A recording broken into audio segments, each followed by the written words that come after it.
Good afternoon, Miss Janice. Good afternoon, ma'am. Okay, Miss Janice, can you tell me about yourself? I'm Janice Revilla.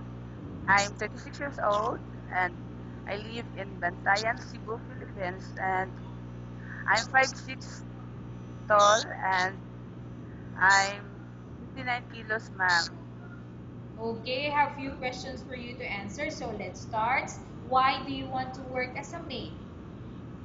I work as a maid, ma'am, because I want to give education to my children and I want to help my relatives Okay, why you choose Malaysia when there is a lot of other country?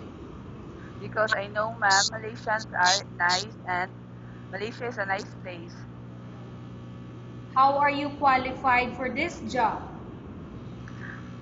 because I do my best to make my employer satisfied with my work, ma'am. May I know what is your education level is?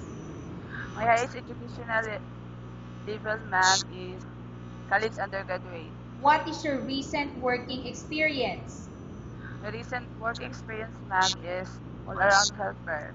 Have you worked abroad before? No, ma'am. Do you have experience of taking care of baby? Yes, ma'am. And whose baby you are taking care of? My children and my employer's O- children.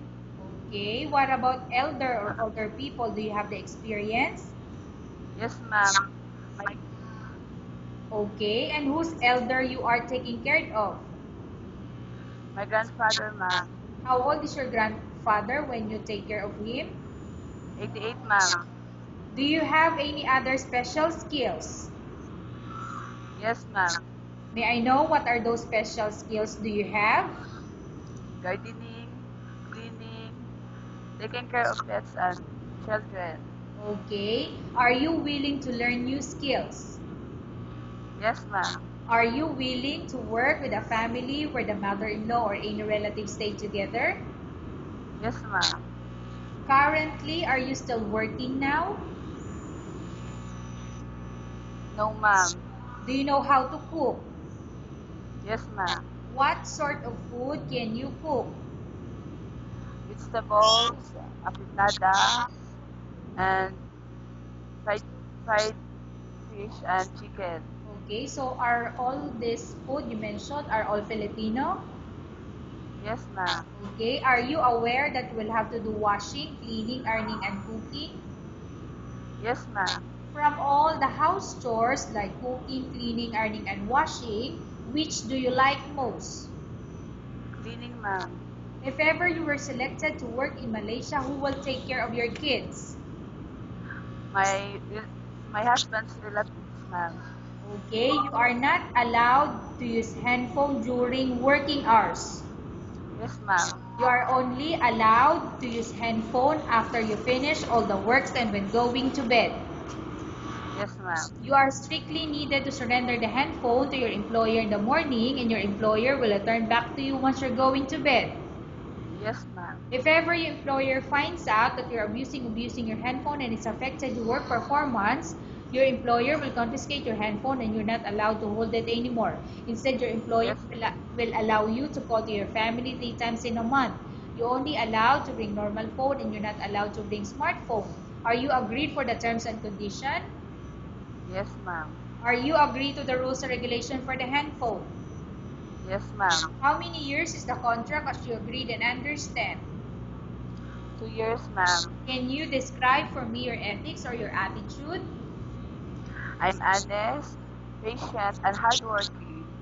How can you assure to us that you will work hard in Malaysia? I will do my best. I Okay, will do my best, go ahead, ma'am. Miss Janet. Okay, only that one? You will do your best? Yes, ma'am. Can you promise not to use the telephone without the permission of your employer? Yes, ma'am. Can you promise not to put on makeup but to dress properly while work?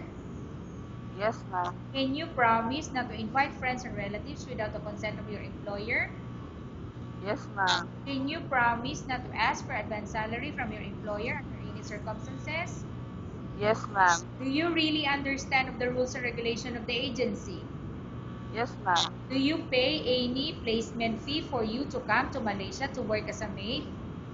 No, ma'am. Do you have any history of sickness, example breast cancer or any other illness? No, ma'am. Do you suffer from any skin diseases, allergy or physical defect?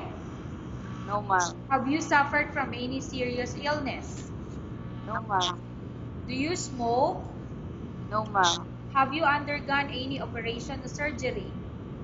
No, ma'am. Are you medically fit? Yes, ma'am. Are you in any medication?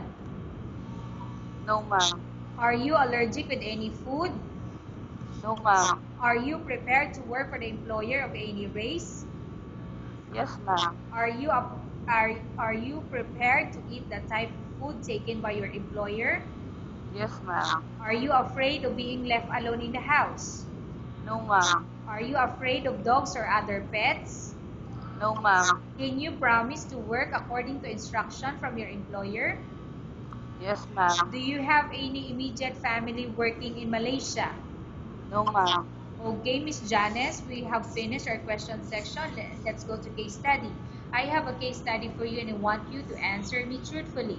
Upon Yes. arrival in Malaysia within 6 months, if ever any of your family members pass away, what will you do? Will you continue to work till finish your contract or you will go back? No, I will finish my contract, ma'am. Okay, tell us about yourself and why do you want to work in Malaysia as domestic helper? I'm Janice Sigulia.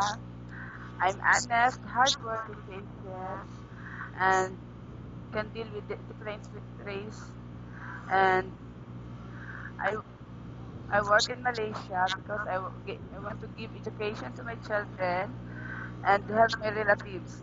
Okay, Miss Janice, what do you want to tell to your employer who watching your video? Sir, madam,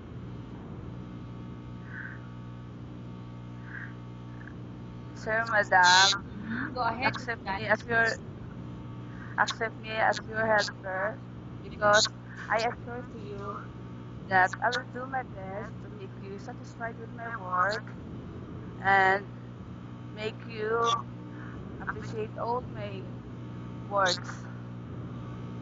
Okay, thank you very much, Miss Janice. We will update your agency if there's any selection made by the employer.